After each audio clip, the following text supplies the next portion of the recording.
So Arsenal nil. Aston Villa completing the double over Arsenal this season. 2, one of the most spineless performances we've seen, not only from our team, but from our manager. His starting 11 was a shambles. Yeah. His substitutions were even worse than I think I've seen in any season he's been here. Yeah, his subs in that game were absolutely pathetic. And we sat there and we said, this is a potential banana skin. Yeah. Yeah, don't have one eye on Bayern Munich. And what did it look like, Kenny?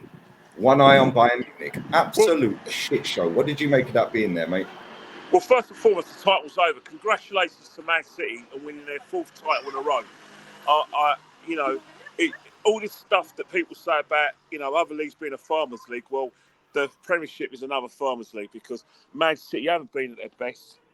Well done. Sorry, mate. Sorry. No, it's all right, mate. Yeah, Man City haven't been at their best, but they still managed to, like I said, keep themselves contention. One thing we've been a victim of is that we've actually probably celebrated too much. We put too much emphasis, which we should have done because, it got us in the position to be top of the table. But again, Aston Villa is not Burnley. Aston Villa is not Sheffield United. And Aston Villa is not an unmotivated, I will not play for David Moyes team, i.e. in West Ham. So I'm sorry, the way to beat us is pretty simple. 2 men on our centre halves. Make sure that they can hold the ball up, get the midfield up. Make sure that you have a spare man in the midfield. Attack our wingers. You're halfway there, and that's exactly how Villa beat us. Let's not talk about the fact that team selection could have been a bit awry. That's factual, but the fact is, hindsight's 2020. But look at the performance against Bayern Munich. Martinelli didn't play well. Sorry, Martinelli didn't play well, and he wasn't worth his place in the side. And then you look at the Zinchenko situation. You know what you're going to get with Zinchenko. You know full well that the reason why Zinchenko is in the side is not because of the fact that his left back prowess or defensive prowess. He's there to basically be the spare man in the midfield because the way we play and the midfielders personnel we have, we get outnumbered in the midfield. So. Yep. So you know that if we're not dominating midfield, you're going to rely heavily on Zinchenko to get you out of trouble defensively. Hence the fact that didn't happen. You look at the first goal. Nowhere to be. He was at right. He's nowhere to be seen when Bailey on his wrong foot puts the ball in the He was at right centre back. He was right centre back in that. But hang on here. Why are we not going for Smith Rowe? Why was Smith Rowe doodling and being honest in that situation? Why was he in shit house streets playing for a free kick? He got robbed. They like I said, get a spare man, put the cross in, and he puts the ball in the net. So that's naive defending. And what about the second goal? We well intentioned, trying to get back in the game, not just get an E-class or try to win it. But Ollie Watkins is not offside. You cannot be offside when you're in your own half.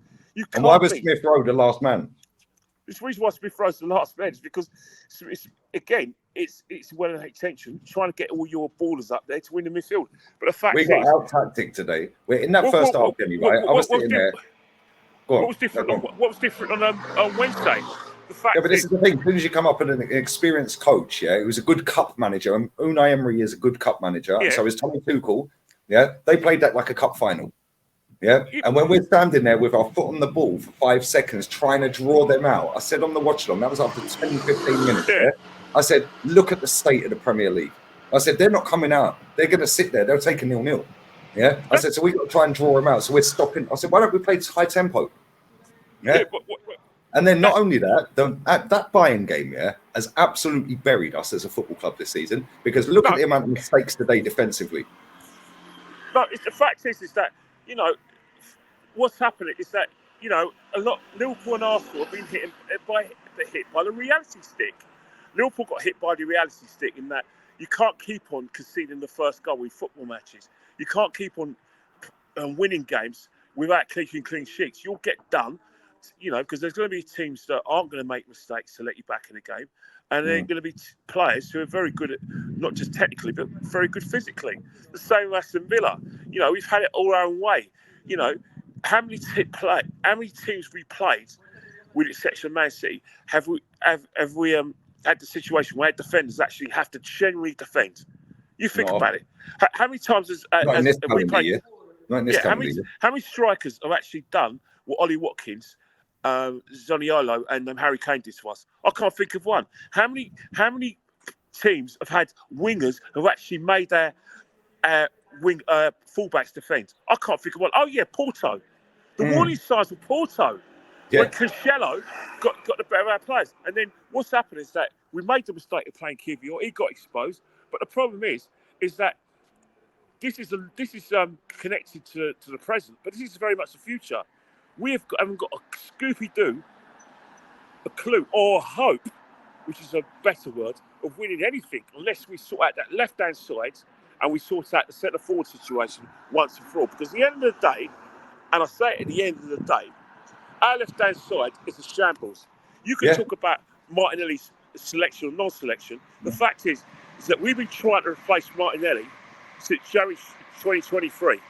Why was 29 playing in midfield today? And let's be real, that game was a walking advertisement because it was walking football. That was a walking advertisement today. We put him clean through 3 times. 3 times he nosed it up. One of them, he crossed it. There was no one in the box. Why is he not shooting? Again, he wasn't the only one guilty of that. You talk about advanced situations we can win in games, but how many times were Villa first to the ball? He missed an absolute but you know, the goalkeeper, you say it's a great save. The fact is, we thought we had more time on the ball than we did. That didn't occur. Let's not forget, Villa had the better midfield. Tielemans. Oh, he was mate, we should have signed him. I've said this so many times. But Captain Force McGinn, how much time did Aston Villa have on the ball that when they were in alleged defensive areas, and I say alleged because we didn't lay a glove on them, where they had the time, look up, and they were able to pass their way out of any 3 passes, they're in on goal every time. Yeah. How many times? But they did that consistently. They did that in the first half as well. Let's not forget, we didn't heed our warning after Ollie Watkins hit the post. We didn't heed the warning. Yeah. And that comes from a defensive cock-up. Gabriel banging it off of Zinchenko and he went clean through. We cocked up first, and then we sorted out a mistake. And then Gabriel, once again, managed to, like I said, do a 1-2 off one of the defenders.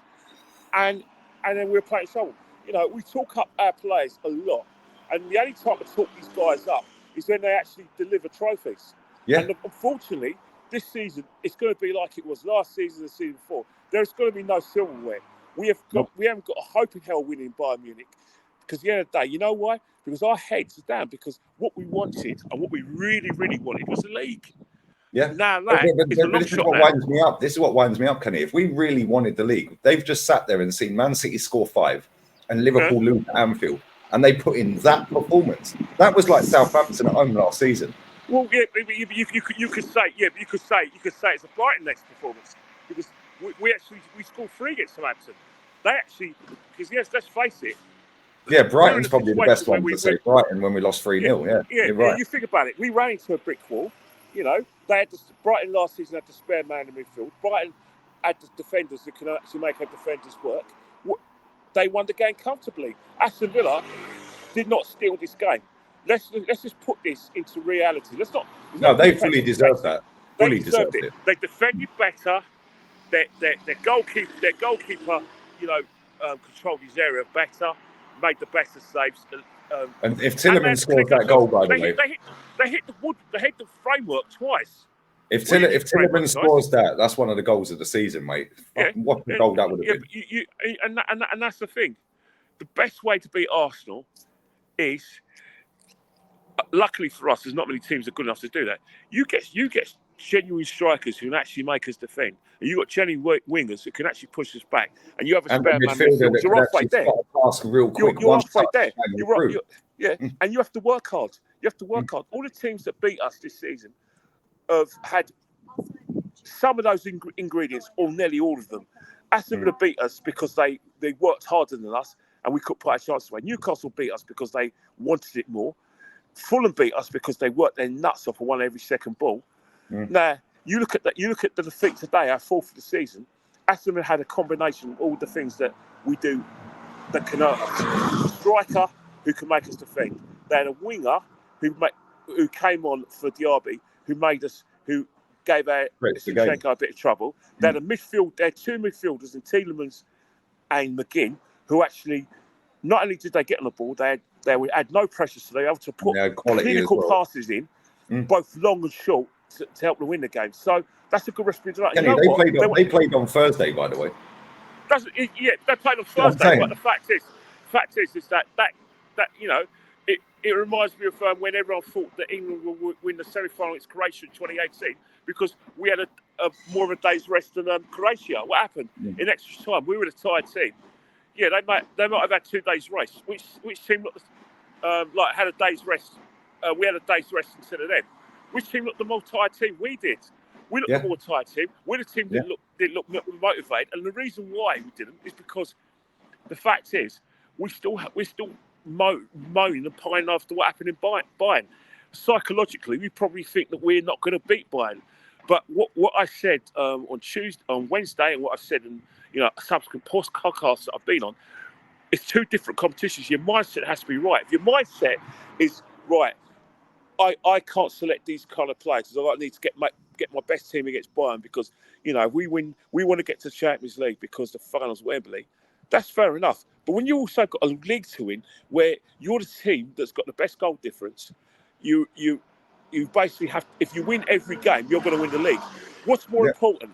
The league's more important. Unfortunately, because we've lost today, and because Man City have got a schedule of fixtures that are all winnable and will be won by them convincingly, the league's done.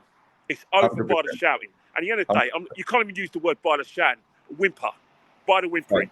Yeah, we've gone out with a whimper. That's the title right there. Kenny, get home safely, mate. Appreciate you, man. Sorry I made you wait so long as well, but the chat was going Don't worry about it. I've been good today. I got interviewed by Joe Football. I spoke to an actor who was the bad guy in Line of Duty, an Aston Villa fan. And I got speaking to his wife, and I got speaking to Russ, Andy Abrams. I'm fine because you know what? I've had the slap in the face before. This team has hit me. Yeah, we've had the script, man. We've had the script every year. Yeah, every year. And that's the thing. One of the guys in Joe asked me the question: why do Arsenal always flounder? Because at the end of the day, we do not need. It's not to do with confidence, arrogance. We still, despite the fact that we may get more points than we normally get. We may get in a better position than we normally get. When it comes to genuine pressure, we still don't know how to deal with it. The only team in this country that knows how to deal with pressure is Man City, and that's why they're going to win the league and win a treble again, because they can deal with pressure. Because guess what? They are genuine world-class players. Whenever you ask the question, are any of our players world-class? Well, today told you they're not, because world-class players deal with pressure, and they anticipate it and they love it. We can't deal with pressure. Absolutely spot on everything you said. Get home safe, mate. We'll do the pod tomorrow, mate. All right, I'll speak to you soon, mate. I'll speak to you tomorrow. Take care, man. Love, podcast tomorrow, 5 o'clock. Yeah, man. We will be there. Take care, mate. Okay.